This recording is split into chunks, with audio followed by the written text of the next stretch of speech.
noite. E aí galera, beleza? Tudo bem com vocês? Espero que esteja tudo bem, espero que vocês estejam bastante ligados, bastante preparados, né? Porque hoje a gente vai falar aí de um tema, esse sim, bastante pedido, né? Bastante exigido aí na maioria dos vestibulares, das provas, dos concursos, porque lida tanto com questões geográficas quanto com questões históricas e até um pouquinho de matemática no meio do processo, né? Então tem que ficar bastante esperto, né? A gente vai falar aí de população, né? De crescimento populacional, né? Crescimento e evolução da estrutura populacional. Então, para a gente falar um pouquinho disso, né? Na verdade a gente vai falar das teorias demográficas, né? A gente tem que entender um pouquinho desse contexto da demografia, né? O que é demografia, né? Palavra grega, expressão grega, demos, povo, né? Mesma coisa que democracia, né? Governo do povo, né? Deimos, kratos, né? Aqui demos, graphein, né? Que é o estudo, né? É análise, né? Então, demografia, um estudo ou análise da dinâmica populacional, né? De como a população ela vai se modificando ao longo do tempo, né? Então é uma análise, na verdade, espaço-temporal, né? E que a gente vai analisando em termos da evolução das populações humanas, né? Ao longo do tempo, ao longo de um período histórico.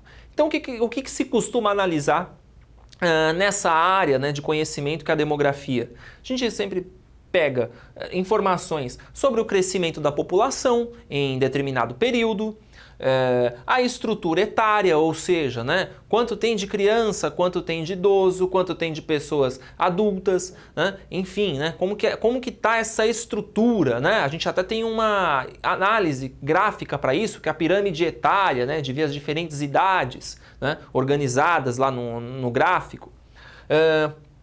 A orientação, né, no caso orientação sexual, né, quantos homens, quantas mulheres, né, existem, quantos se declaram homossexuais, heterossexuais, enfim, né, em relação à orientação. E as condições socioeconômicas, né, quantas pessoas vivem, por exemplo, abaixo da chamada linha de pobreza, quantas pessoas têm uma renda mais alta, né?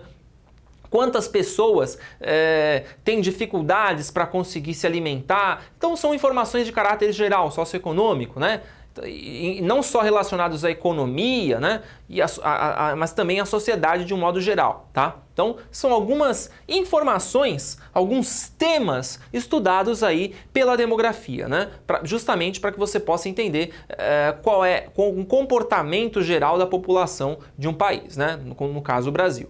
E quem no Brasil faz esse tipo de análise, né? Principalmente, é o IBGE, né? O Instituto Brasileiro de Geografia e Estatística, né? É o instituto que faz, entre as suas muitas funções, né, a análise dessas informações demográficas, né? E é claro que essas informações têm como principal função dar suporte ao governo para que ele tome as decisões mais adequadas, as políticas públicas necessárias para o desenvolvimento do país, né? É claro que aí se isso é feito ou não, aí já é uma outra história, né? O que a gente pode dizer é que dados não faltam, né? Aliás, dados públicos gratuitos para qualquer pessoa, né? Você vai no próprio site do IBGE na internet, você tem ali uma miríade de informações, né? Você pode utilizá-las, a grande maioria gratuitamente, né? Então, até mesmo informações sofisticadas sobre comportamento da população, crescimento, né? Séries estatísticas, enfim, né? Então, as informações elas existem. Mas como é que começa tudo isso, né? Como é que começa a análise dessas questões populacionais, né?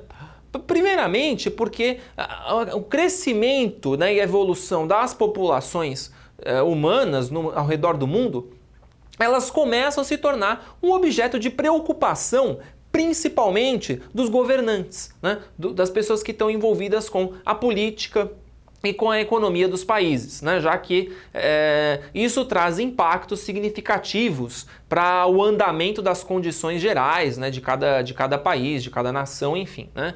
E quando a gente começar agora a analisar algumas das teorias, né, relacionadas ao crescimento e evolução da estrutura populacional, a gente vai perceber que essas teorias elas têm uma relação direta com essas preocupações, né? Exemplo. A gente vai falar primeiramente da teoria chamada de malthusiana, né? E essa teoria chamada de malthusiana, né, ela foi elaborada por um cara chamado Thomas Robert Malthus, né? Ele escreveu uma obra falando um pouco sobre as tendências de crescimento populacional na Inglaterra, né, no Reino Unido, né? E percebam o seguinte, essa preocupação que o Malthus ele vai ter, né? Até eu esqueci de colocar, né? O Malthus. Thomas Robert Malthus, né? Acho que eu tenho uma imagem aí para mostrar para vocês. Dá uma olhada no rapaz aí. É esse cara aí, né? Então, uma das preocupações que ele vai começar a analisar tem uma certa relação com o andamento das condições socioeconômicas da Inglaterra naquele período, né? Esse cara aqui, ele vai lançar a sua principal obra em 1798. E aí a gente começa a pensar no seguinte, o que estava acontecendo no finalzinho do século XVIII? Revolução Industrial, né? Um processo de mudança não só na estrutura produtiva, né? Porque você sai de uma produção artesanal, manufatureira, para uma outra realidade que é a da indústria, né? Mas você também tem uma mudança no campo cultural, no campo socioeconômico. Por quê? As pessoas estão saindo do campo para a cidade, né? Para trabalhar nas indústrias, para trabalhar nos serviços urbanos. Até então, a cidade era muito diferente, né? Você tinha ainda resquícios da cidade medieval ainda em alguns casos, né? E aí a cidade começa a se tornar o quê? Uma cidade burguesa, uma cidade de empresários, uma cidade de profissionais liberais, uma cidade de operários, né? Então isso vai começando a mudar também as questões relacionadas à estrutura da população, né? Você começa a ver um monte de gente se deslocando para cidades. Então essas são algumas questões que o Thomas Robert Malthus vai começar a analisar. E ele vai fazer uma análise baseada no seguinte, né? A Revolução Industrial está acontecendo, né? Precisa de muita mão de obra, né? Um verdadeiro exército de mão de obra que vai se deslocar para as cidades, né? E obviamente as cidades vão crescer de maneira até desmedida, né? As cidades inglesas crescem exponencialmente ali durante o século XVIII e século XIX, né? E isso vai fazer com que mudem as necessidades dessa população. Primeiramente porque as pessoas que antes moravam no campo e tinham condições de garantir o seu sustento e garantir os seus meios de alimentação no campo, vão passar a fazer isso nas cidades. Você tem que ter alguém que forneça os alimentos, né? Um outro detalhe, em função das condições que a cidade oferece e as indústrias também, né, para a população de um modo geral, observa-se uma tendência no aumento populacional, né? Estima-se que no comecinho do século XIX a população humana, né, em todo o planeta tenha pela primeira vez ultrapassado 1 bilhão de pessoas, né? Processo que demorou milhares de anos, né? Muito pelo contrário do que aconteceu, uma situação mais atual, né, de mais de 7 bilhões de pessoas, né? Cresceu de 6 para 7 bilhões em menos de 15 anos, né? Mas a realidade era outra. De qualquer forma, essas pessoas que estão aí crescendo, né, a população que está crescendo, né, ela vai ter novas necessidades. E começa a se observar também que em função dessas necessidades da indústria, em função da necessidade de sobrevivência também, os casais vão tendo mais filhos, né? As relações econômicas e sociais mudam e isso começa a ser foco de atenção, foco da análise do Malthus. E aí ele vai falar, por exemplo, uma questão relacionada ao crescimento da população mundial de uma forma geral, não só inglesa. O que ele percebe é que, mantidas as tendências de crescimento da população a partir daquele finalzinho de século XVIII, o que ele observava era o seguinte, que a população tinha uma tendência a crescer em progressão geométrica, enquanto que a produção de alimentos, que é algo fundamental para a nossa sobrevivência, cresceria apenas numa proporção, né, numa progressão aritmética, né? O que isso significa?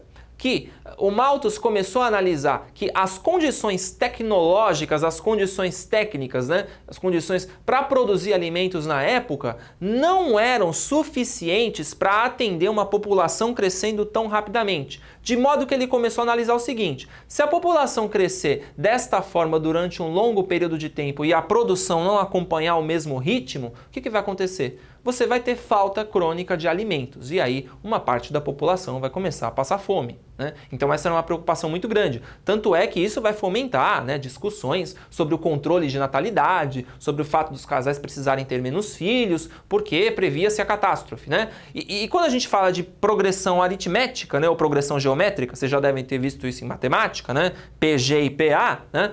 É a diferença, né, na amplitude desse crescimento. Por exemplo, numa progressão geométrica, né, vocês percebam que a curva dessa função aqui, ela está crescendo de maneira o quê? Exponencial. Por quê? Tem um expoente, né? Cresce, no caso aqui, por exemplo, ao quadrado, né? 2 ao quadrado, 4, depois ao quadrado, vai crescendo, né? 16 ao cubo, enfim, né? Você tem aí um crescimento exponencial, né? Relacionado a um expoente aqui, né? Agora, na progressão aritmética não, né? Eu pus até aqui, N1 mais N2 mais N3 mais N, enfim, né? Você vai ter ali um crescimento que a gente pode chamar até de linear, né? Contínuo. E quando a gente analisa essa informação, né?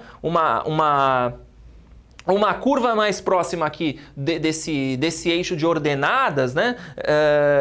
Desse eixo Y, né? E aqui uma curva, né, mais afastada, né, mais próxima aqui do eixo X, né? O que isso significa, né? Que você tem uma diferença de amplitude muito grande entre esses ritmos de crescimento. Eu posso dizer o seguinte, que isso aqui cresce muito mais, de forma muito mais rápida do que isso aqui, né? Essa é a informação básica. E o Malthus analisa isso como uma preocupação muito grande, porque em determinado momento o estoque de alimentos ia ser insuficiente para atender às demandas da população, né? E isso vai se configurar, obviamente, num problema que ele vai apresentar para os seus pares, né, dentro das suas pesquisas e depois para o governo, né, como uma preocupação bastante grande da situação não só da Inglaterra, mas do mundo num contexto geral, caso você não tivesse mudanças no crescimento da população. Então aí nesse sentido a demografia passa a ser muito importante, né, para as políticas nacionais de um modo geral. Vou apagar a lousa para falar um pouquinho das consequências disso aqui. A gente fala aí um pouquinho, né, sobre a teoria malthusiana, né, e algumas consequências que ocorreram também decorrentes dessa análise do crescimento da população, né, da estrutura populacional. E é claro que alguns estados e alguns estudiosos também vão propor uma série de medidas para tentar conter esse processo, né? Por exemplo, a abstinência, né, e o controle mais rígido até do crescimento das famílias, né? Até de uma maneira um pouco mais ortodoxa, né? Então isso, claro, são algumas consequências desse processo. É claro que depois vão perceber que a teoria malthusiana tem os seus furos, né? Principalmente porque durante o próprio século XIX você vai ter uma revolução nas práticas da agricultura, né? A chamada Revolução Verde, que vai modificar completamente o sistema de produção, né? Vai fazer com que a produção de alimentos aumente exponencialmente, né? De modo que hoje a gente tem uma situação em que a produção mundial de alimentos ela é mais do que suficiente para alimentar o mundo, né? Muito mais do que o total da população mundial. Então, a tecnologia, né, e os melhoramentos na agricultura, né, e na pecuária hoje mostram que a falta de alimentos ela não pode ser um motivo por si só que possa pôr em risco a sobrevivência das populações, né? Você tem outras questões envolvidas nesse processo. E até por isso, né, aparece no pós-Segunda Guerra uma teoria chamada de neomalthusiana, né? Por quê? Depois da Segunda Guerra Mundial, depois de toda a destruição, de todos os problemas associados ao fim da guerra, né? Você teve aí um índice de mortandade muito grande, né? Você tem aí, pelo menos 45 milhões de mortos, né? Boa parte no continente europeu, um outro tanto no Japão, né? Enfim, você teve aí um processo bastante significativo, né, de mortandade, né? E logo após isso a gente passa por um período de reconstrução, né, no qual as economias nacionais dos países que estavam envolvidos na guerra vão começar a se reorganizar, a se reerguer. E é claro que em função disso, as famílias também vão começar a crescer, né? Tem até um processo aí no meio, né, chamado de baby boom, né, que alguns países passaram, né? O baby boom seria um crescimento exponencial do número de jovens, né, ali durante o final dos anos 40 e durante os anos 50, derivado justamente das melhorias das condições econômicas e sociais das pessoas que antes estavam ali envolvidas ali no meio do esforço de guerra, né, e de toda a situação conflituosa, né? E aí você tem logo em seguida um período de estabilização e até de prosperidade econômica, né? As décadas de 50 e 60 foram um período, se a gente analisar num contexto global, um período de grande prosperidade econômica. Algumas economias realmente cresceram de forma bastante significativa, né? Mesmo o Brasil, né, que não esteve diretamente envolvido nesse processo, né, pelo menos não com uma quantidade de vítimas muito grande, né, o Brasil cresceu de forma exponencial durante os anos 50 e 60. Apesar de algumas crises econômicas que ocorreram durante o período, o país cresceu, se modernizou e se transformou, né, numa sociedade urbano-industrial, né? E em função desses fatores, né, dessas mudanças, o crescimento populacional em vários países se tornou elevado. E o que os neomalthusianos argumentavam na época é o seguinte, que o aumento da população, né, quanto mais população, maior a chance de você desenvolver taxas de pobreza e de miséria, né, nesses países. Isso porque você tem alguns motivos, né? O primeiro deles que o elevado número de pessoas jovens fazem parte de uma área na qual os investimentos que se fazem, eles não são considerados produtivos, né? Exemplo, os muito jovens você tem que investir em educação, você tem que investir em saúde, né? Você tem que investir em condições para que eles cresçam de forma adequada, né? E isso, no entendimento dos neomalthusianos, acaba sendo um impeditivo, né? Não um impeditivo, mas um inibidor do crescimento econômico, né? Porque você desvia o dinheiro que poderia ser investido no setor produtivo para esse tipo de coisa, né? Então isso acaba fazendo com que os neomalthusianos acreditem nesse fato, né? De que o crescimento populacional elevado, né, tem também aí alguns problemas associados a esse crescimento no número de jovens, né? Então, você tem mais jovens, você tem pessoas que precisam de investimentos, e aí é claro que o dinheiro que o governo aplicaria em infraestrutura, em desenvolvimento econômico, enfim, acaba sendo desviado para essas outras atividades. E aí é claro que em função disso, né, os neomalthusianos também vão começar a perceber, né, que os efeitos da Segunda Guerra, né, embora tenham sido maléficos, né, a princípio, vão ter esse outro comportamento, né? Os gráficos populacionais vão ter essa mudança de comportamento, né, de crescimento populacional, né? Claro que depois, nos anos 60, no final dos anos 60, começo dos anos 70, esse quadro ele vai se modificar, né? A população, a taxa, o ritmo de crescimento populacional em alguns países vai até diminuir ou até se tornar negativo, né? Como a gente vê hoje, por exemplo, no Japão, na Itália, ou próximo de zero, como na Espanha, na Grécia, em Portugal, né? Por quê? Houve uma estabilização do crescimento populacional, né? Então, esse processo de crescimento verificado no pós-Segunda Guerra, ele não se manteve, né? E aí é claro que essa teoria neomalthusiana acabou também caindo um pouco no ostracismo, né?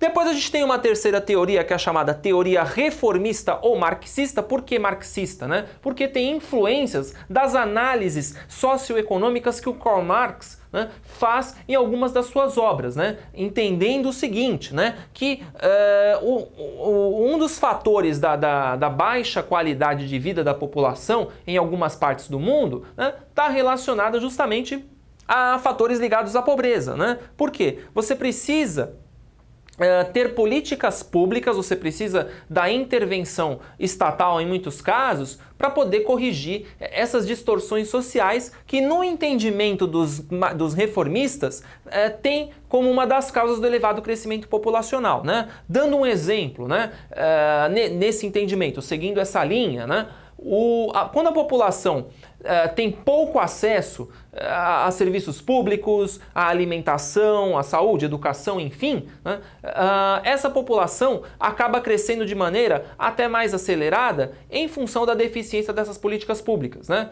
Quando as pessoas têm mais acesso à saúde, à educação, à orientação, há uma tendência, né, segundo essa linha de pensamento, na diminuição do número de filhos por casal, porque você começa a ter um planejamento familiar, você começa a ter um planejamento que justamente faça os casais, enfim, né, repensarem a necessidade de manter um elevado número de filhos, justamente porque ter mais filhos significa, né, ter mais bocas para alimentar, significa ter mais gastos, né, ter mais despesas. Então isso acaba sendo mais pesado quando a população tem mais acesso à educação, à informação e aos outros serviços necessários para uma boa qualidade de vida, né?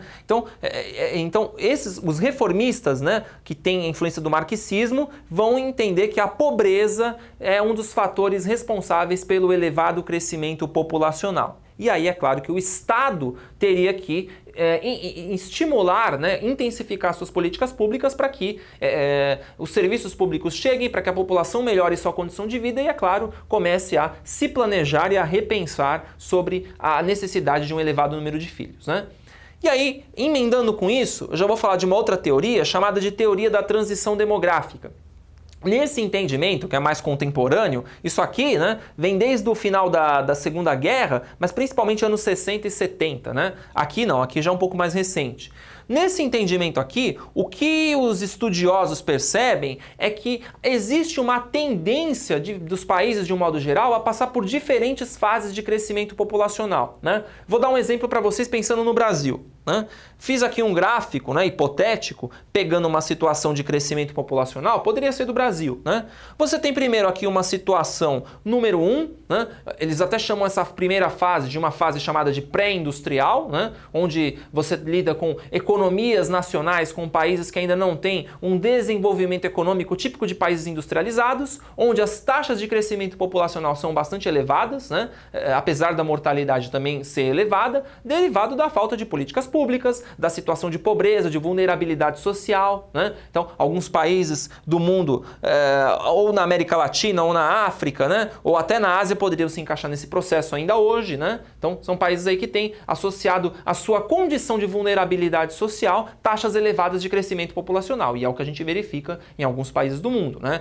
Alguns países africanos, alguns casos aqui na América Latina, né, poucos casos, e em algumas partes da Ásia você verifica, né, que a questão da vulnerabilidade social, né, ela acaba se associando bastante ao elevado crescimento da população.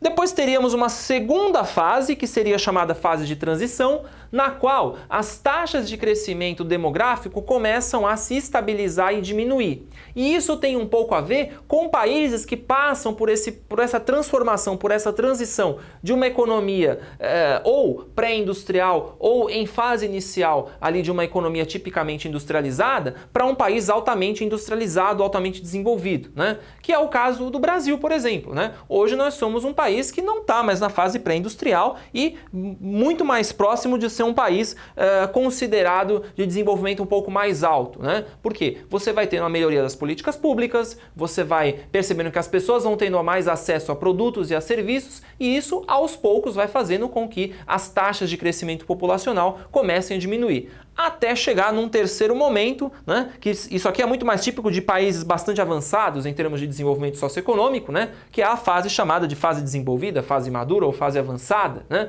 na qual você tem aí taxas de crescimento populacional muito baixas, né, estabilizadas, né, você não tem mais essas oscilações, né, em alguns casos até você tem taxas negativas, né. Por quê? São países nos quais o crescimento se estabilizou, o número de filhos por casal também diminui bastante, né, de 4, 3 filhos para 2 filhos, até menos do que isso, né? E também no qual a população começa a envelhecer, né? O envelhecimento da população também é um fator que faz com que novas pessoas não surjam, né? Afinal de contas, o período fértil aí do ser humano, ele não é muito longo, né? No caso aí dos homens, dura praticamente a vida toda, né? A fertilidade ela varia um pouco, mas no caso das mulheres, ali por volta dos 45, 46, 47 anos, ela começa a entrar na chamada menopausa, né? E aí, é claro, o envelhecimento dessa população, ele vai começar a ser um impedimento, não um impeditivo para o crescimento populacional. a menos que o país receba novos habitantes, por exemplo, através das imigrações, né? Ou então haja políticas de incentivo, né? Alguns países adotam isso, né? De ter mais filhos, né? Chegam a pagar um salário, né? Para que as pessoas tenham mais filhos por casal, né? E dar uma ajuda de custo, enfim, né? Mas isso está associado a essas teorias de uma transição demográfica, né? E segundo o entendimento desses teóricos, alguns países passam por essa fase aqui, né? Ou da fase pré-industrial, ou no caso do Brasil, uma fase já mais de transição, aí no final da transição, né? E isso, quando a gente analisa, isso numa outra aula que existe sobre pirâmides etárias, é possível analisar esse tipo de informações, né? Quando a base da pirâmide é larga e o topo é curto, você sabe que são países que têm muitos jovens que estão nessa primeira fase. Quando você tem uma pirâmide mais em forma de losango, quando você tem um grande número de adultos, o país está passando por uma transição, está envelhecendo, né? E o mesmo quando você vê a pirâmide invertida, né? Quando você já tem um número de idosos maior. São países que já estariam nessa fase aqui. Claro que a teoria da transição demográfica, ela só analisa esses dados de crescimento vegetativo, natalidade, mortalidade, né? Enfim. E muitas vezes a gente precisa analisar outros contextos, como da própria situação, da condição socioeconômica das pessoas, para analisar o crescimento populacional, né? E isso ajuda a entender um pouco mais a situação demográfica de países como o Brasil, enfim, né? Bom, espero ter ajudado vocês aí nesse tema, né? É um tema bastante pedido em vestibular, né? Inclusive existem análises de gráficos, né, que pedem para você interpretar essa situação, então tem que ficar bastante esperto, tem que ficar bastante ligado, né? Qualquer coisa, vê o vídeo de novo, né? Para você poder tirar suas dúvidas, tá bom? Espero que eu tenha ajudado vocês e espero vê-los numa próxima oportunidade. Tchau, tchau.